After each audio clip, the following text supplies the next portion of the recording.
The Uninvited Guest, Chapter 1, The Illusion of Grandeur. The Arizona sun beat down relentlessly on Eleanor's modest suburban home, a familiar warmth that brought little comfort.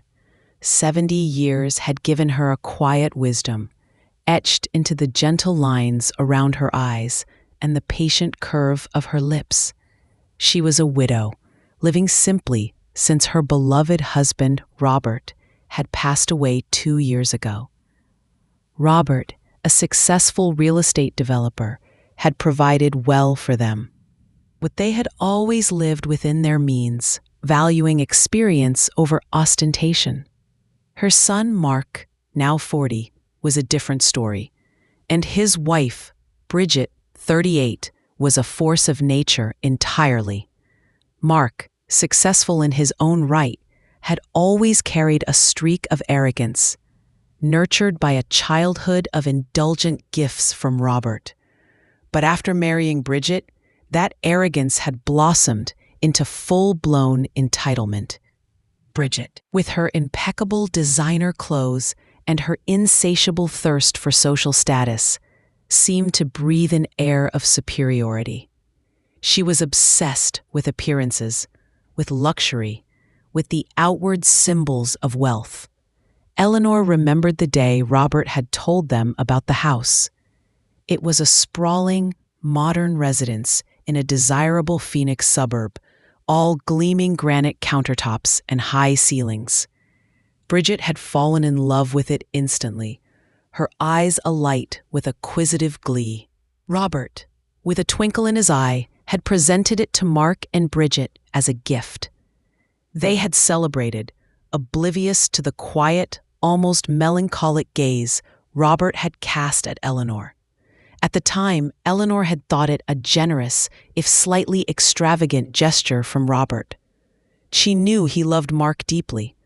But now, after Robert's passing, and after 2 years of living under Bridget's increasingly overt contempt, Eleanor knew the truth. The house, this symbol of Mark and Bridget's supposed success and status, was not theirs, not truly. Bridget had never hidden her disdain for Eleanor's simplicity. Her visits to Eleanor's modest apartment were rare, often accompanied by thinly veiled criticisms. "Oh, Eleanor, darling, is this all the space you have? I simply don't know how you manage." Or, "This sofa, it's quaint. Not quite our aesthetic, of course." Mark, under Bridget's influence, rarely defended his mother, often joining in with a condescending chuckle. The animosity had escalated recently. Bridget, basking in the perceived glory of her beautiful home, had begun to limit Eleanor's visits, ignoring her calls, making excuses. "We're terribly busy, Eleanor. So much entertaining to do in a house this size. You wouldn't understand." Eleanor tolerated it, her patience a deep well. But a few days ago, the well had begun to run dry. She had called Mark several times to discuss an important family matter, but her calls had gone straight to voicemail. She knew Bridget was screening them. Finally, with a sigh of weary resolve, Eleanor decided to go directly to their house, without warning. She drove her modest sedan through the manicured streets of their upscale neighborhood, a stark contrast to her own, older part of town. The house, with its perfectly sculpted landscaping and grand facade, looked even more imposing in the afternoon sun. As she parked, a knot of dread tightened in her stomach, but it was overshadowed by a quiet resolve. She walked up the pristine driveway, her heart pounding a little. She rang the doorbell, and after a moment, Bridget opened the door, her perfectly made-up face contorted in a mask of surprise and irritation. "Eleanor, what are you doing here? You know you should call." Bridget's voice was sharp, accusatory. "I tried, Bridget, several times. No one answered." Eleanor's voice was calm, steady. "I need to speak to Mark." Bridget's eyes narrowed, a cruel glint entering them. "Well, you can't. We're busy. And honestly, Eleanor, this is highly inappropriate. Just showing up at our home. It's intrusive. You are an uninvited guest. Uninvited guest? Eleanor repeated, a cold spark igniting deep within her. Bridget, this is my son's home, my family's home. Bridget let out a short, harsh laugh. This is our home, Eleanor. Mark and I own it, not you. And frankly, your presence here is unsettling. You're disrupting our peace. I think you should leave, now. Eleanor stood her ground, her gaze unwavering. I will speak to Mark. Bridget's face flushed with anger. Her carefully constructed facade of composure cracked. That's it, you old hag. You think you can just waltz in here and cause trouble? I've had enough of your passive-aggressive meddling. This is my house, and I will not have you trespassing. With a furious gesture, Bridget pulled out her phone. I'm calling the police, Eleanor. I'm calling them right now. I'll have you removed for trespassing. And I'll make sure you never bother us again. Eleanor watched her, a profound sense of sadness mingling with a surprising wave of calm. Bridget, in her fury, had crossed a line. And in doing so, she had inadvertently set the stage for a truth that would shatter her illusion of grandeur. A truth that Eleanor had patiently held close, waiting for this very moment. The uninvited guest was about to reveal who truly owned the house. Chapter 2. The Silent Architect. The shrill urgency in Bridget's voice as she barked into the phone. Yes, I need police. My elderly mother-in-law is trespassing. She's refusing to leave. She's unstable, echoed in the silent, pristine entryway of the grand house. Eleanor stood motionless, a still point in the storm of Bridget's manufactured outrage. Her heart, though calm, beat with a quiet anticipation. This was it, the moment Robert had, in his profound wisdom, prepared her for. Her mind drifted back to the careful conversations with Robert years ago.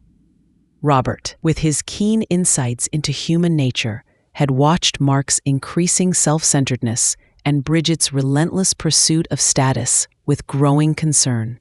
He knew how much Mark desired a symbol of success, a grand house, to validate his self-importance. Eleanor, Robert had said one evening, his voice unusually grave, I've been thinking about Mark and Bridget. They live for appearances. They believe money and a big house are all that matter. And I worry, truly worry, that if I just hand them everything, they will never learn. They will never appreciate true value. He had then laid out his plan. I've found a beautiful house, the one Bridget has been coveting. I'm going to make it seem like a gift to them. They'll live there, enjoy it, but it won't be truly theirs. Not yet. Eleanor had been confused. What do you mean, Robert? A gift is a gift. Robert had smiled, a wry, knowing smile.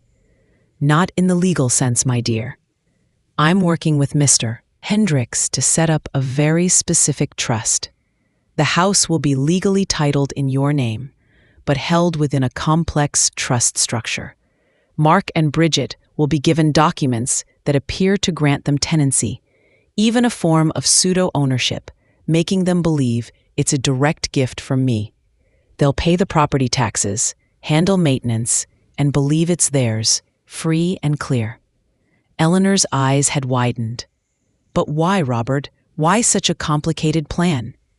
Because, he had explained, his gaze thoughtful, I want them to have the experience of living in such a house, to understand the responsibilities, the costs, the true effort it takes to maintain.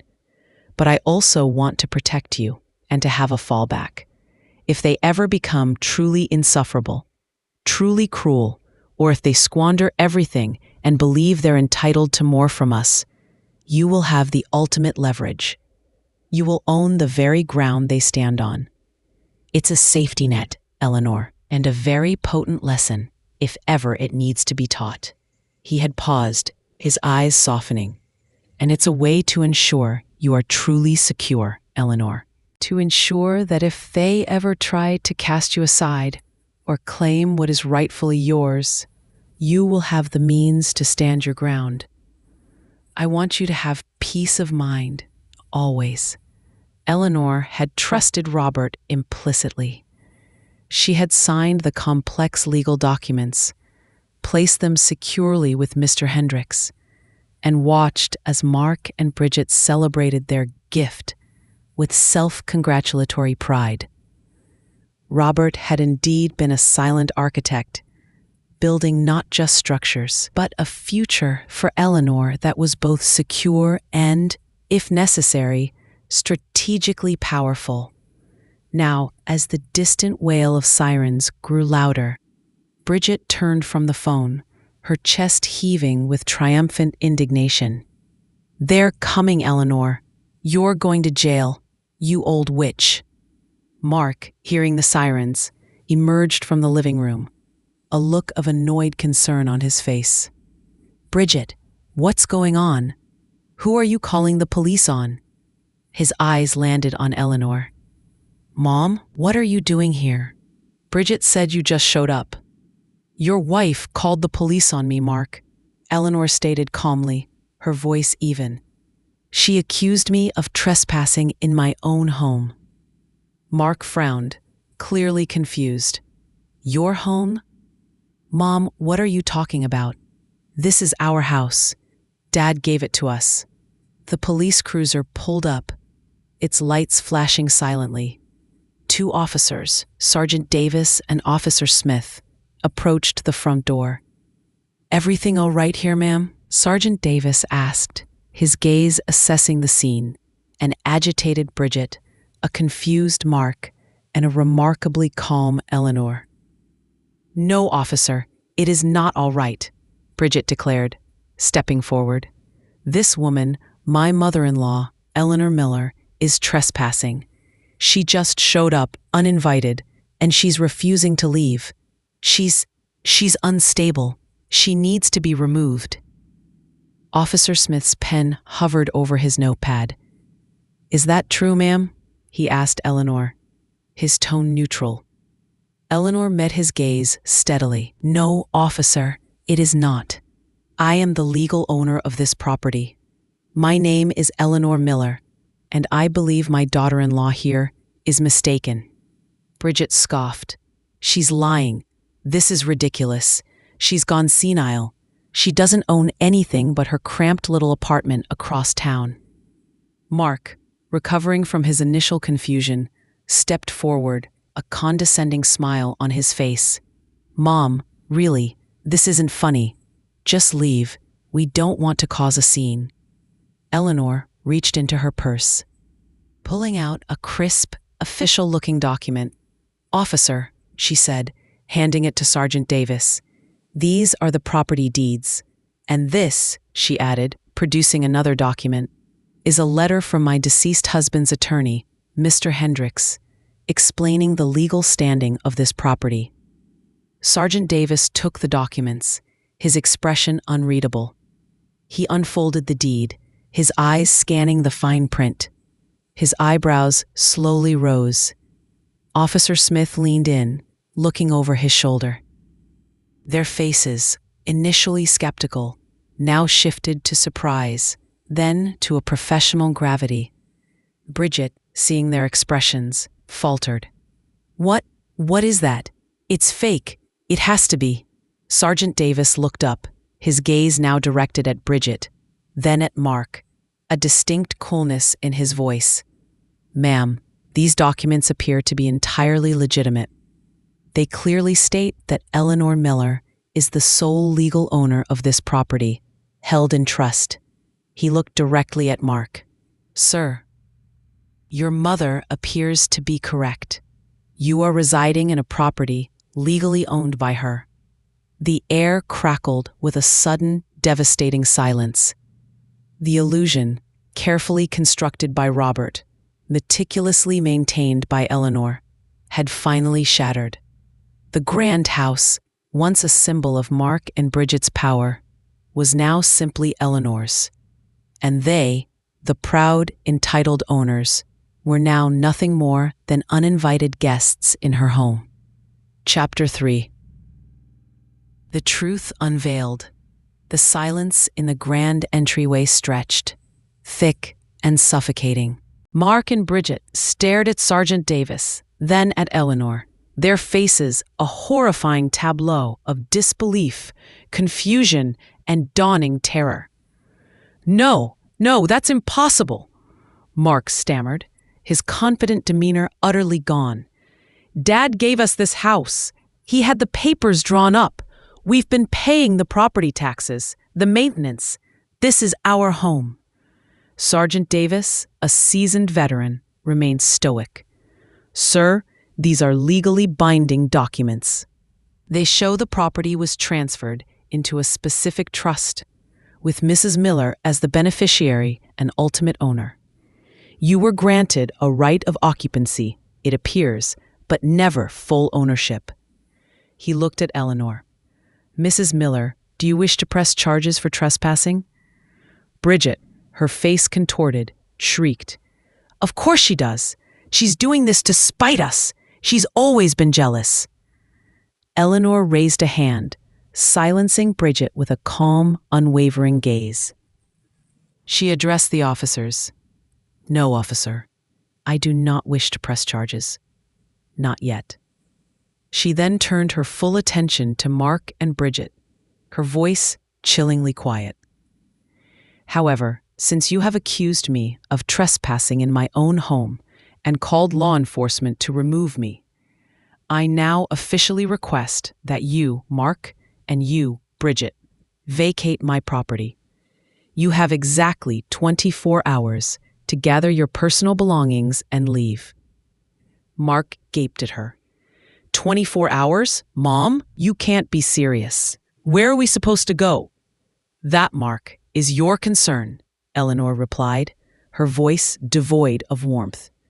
"You have lived here, free of charge, for 2 years, believing it was your own.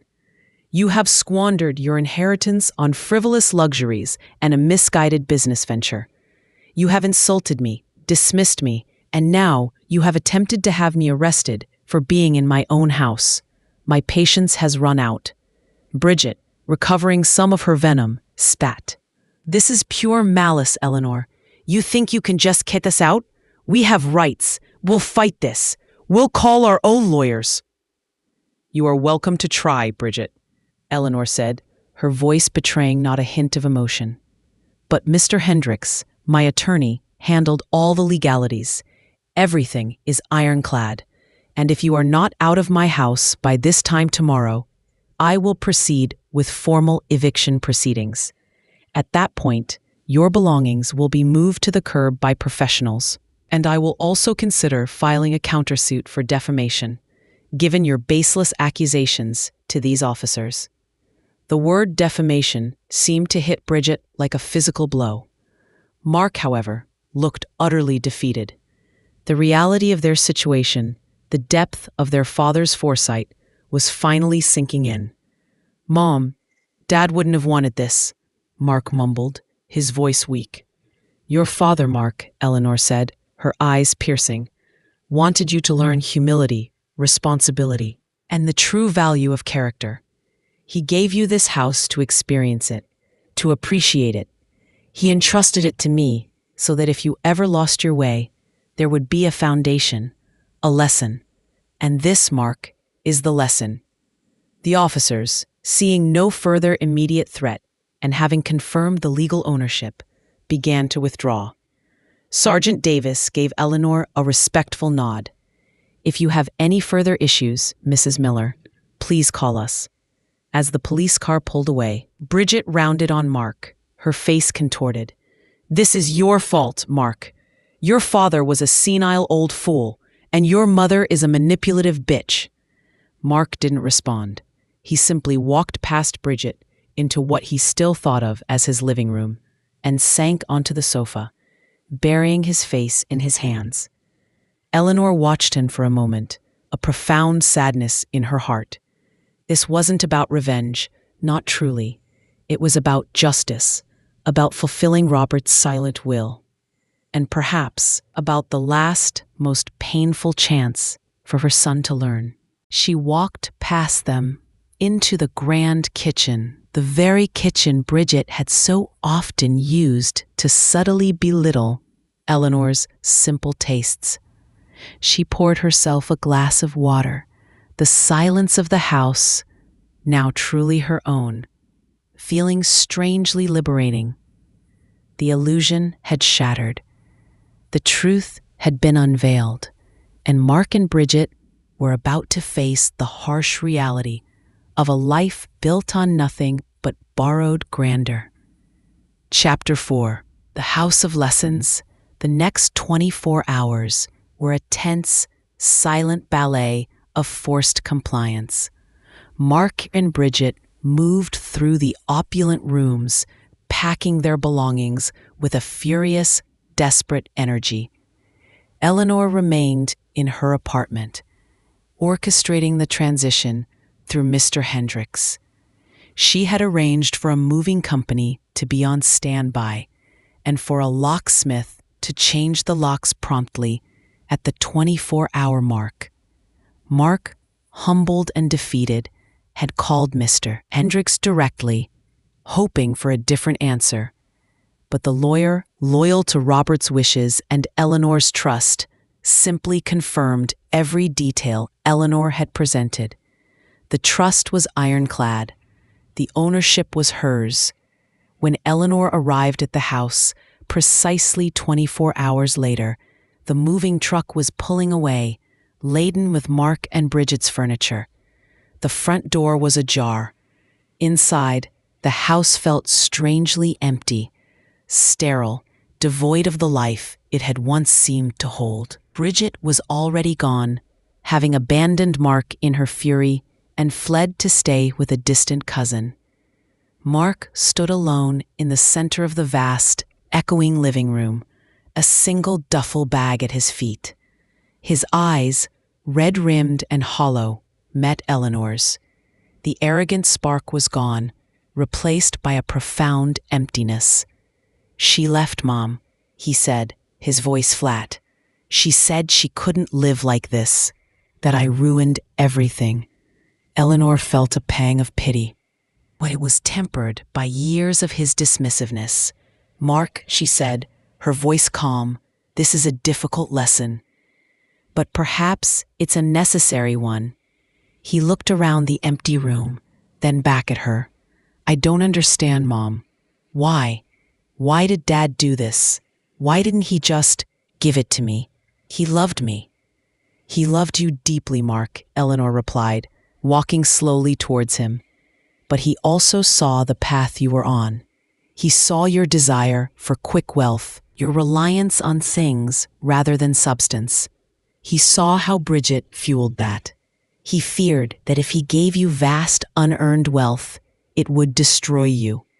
It would attract people like Bridget, who cared only for what you possessed, not who you were. He wanted you to find your own worth, Mark, not inherit it."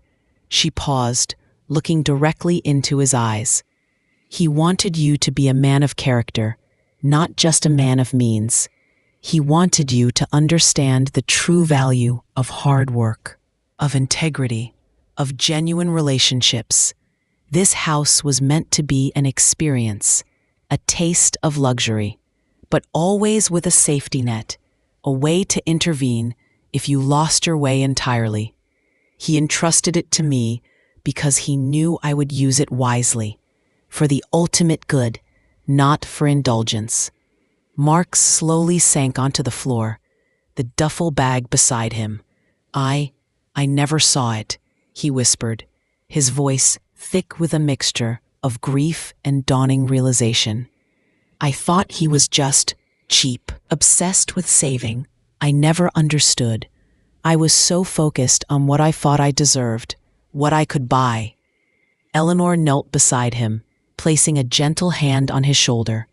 "It's a hard truth, Mark, but sometimes the hardest lessons are the most profound. Your father knew this, and I hope in time you will too." He looked up at her, tears finally streaming down his face. "What happens now, Mom?" Eleanor stood, a quiet strength radiating from her. "Now, Mark, you start over. You find a place to live. You find a job that sustains you.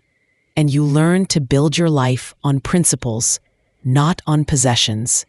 This house," she gestured around the empty room, "it served its purpose. It was a lesson. Now I will sell it." Mark flinched. "Sell it?" "Yes," Eleanor confirmed. "And the proceeds will go to charity, to a foundation in your father's name, to do the good he always quietly wished to do, but on a grander scale. This house, Mark, will build hospitals, fund scholarships, care for animals. It will be a testament to a true legacy, not a monument to superficiality." Mark stood up, picking up his duffel bag. He looked at Eleanor, a new, unfamiliar humility in his eyes. I'm sorry, Mom, for everything, for how I treated you, for not seeing." Eleanor simply nodded. "Go, Mark, begin again. It's not too late." He left then, a broken but perhaps finally open man. Eleanor watched him walk away, a profound sense of closure settling over her. The battle was over, the illusion shattered, the lesson delivered. She spent the next few weeks preparing the house for sale. Each room, each corner, held echoes of Bridget's fleeting, demanding presence and Mark's blind adherence. But now, it was simply a house, a vessel for a greater purpose. The sale was swift, the market strong. With the proceeds, Eleanor established the Robert Miller Legacy Foundation, a substantial fund dedicated to various charities. She kept a small portion for herself, enough to live comfortably, without extravagance, and to ensure Lisa, her kind and supportive daughter, was also secure. Chapter 5. A foundation of true wealth. With the house sold and the Robert Miller Legacy Foundation established, Eleanor found a profound sense of purpose. The vast sum, once a silent weapon, was now a powerful force for good, a testament to Robert's foresight and her own unwavering resolve. She continued to live in her modest apartment, her life outwardly unchanged, but inwardly she felt a quiet triumph. The foundation quickly began to make its mark. Eleanor, advised by Mr. Hendricks, meticulously chose causes that aligned with Robert's values and her own compassionate heart. A significant portion went to a scholarship fund for aspiring engineers from low-income families, ensuring that talent, not privilege, determined futures. Another large donation established a community arts center in a struggling part of Phoenix, providing a safe and inspiring space for children and young adults. The local animal shelter, a cause dear to Lisa's heart, received a substantial endowment, allowing for expansion and improved care. The local news, having already reported on the dramatic legal battle, now highlighted Eleanor's quiet philanthropy. She became known as the widow with a vision, a symbol of selfless generosity. She rarely sought publicity, but the impact of her actions spoke louder than any words. Letters of gratitude, heartfelt thank yous from families, students, and community leaders filled her days, a currency far more valuable than any bank balance. Her relationship with Lisa flourished. Lisa, who had always been a source of comfort and understanding, became actively involved in the foundation's work, particularly with the animal shelter and the arts center. They spent hours together, planning, dreaming, and seeing the tangible impact of their efforts. Their bond, built on mutual respect and shared values, was unbreakable. As for Mark, news of his progress reached Eleanor through various channels. After the initial shock and the painful separation from Bridget, he had indeed started from scratch. He took a job at a small construction company, initially as a laborer, then working his way up. The humility forced upon him by circumstance slowly began to chip away at his old arrogance. He learned the meaning of a hard day's work, the value of a dollar earned, and the quiet satisfaction of building something with his own hands. Eleanor never sought him out, but she always listened when Lisa relayed updates. Eventually, Mark moved into a small apartment, living simply, working diligently. The flashy car was gone, replaced by a reliable, used sedan. The designer clothes were replaced by work-appropriate attire. He was no longer the entitled son, but a man rebuilding his life, brick by laborious brick. One particularly warm Phoenix afternoon, several months after he had moved out of the house, Eleanor was volunteering at the new arts center, watching children paint vibrant murals on a wall that had once been barren. Her phone vibrated.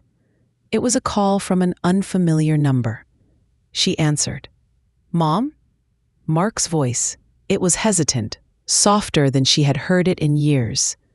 "Yes, Mark?" Eleanor replied, her heart fluttering. I just wanted to say thank you," he began, his voice thick with emotion.